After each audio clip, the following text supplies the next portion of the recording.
Wow, so this boss fight back in the day probably was annoying to farm, I guess, because you did have to fight multiple of these enemies, I guess, or like there's one boss fight after another. So this event back in the day probably would have been like very just tedious to grind. And yeah, there wasn't any auto mode or anything like that back in the day. So okay.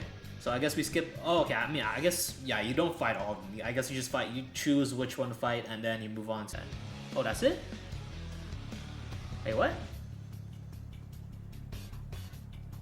That's it.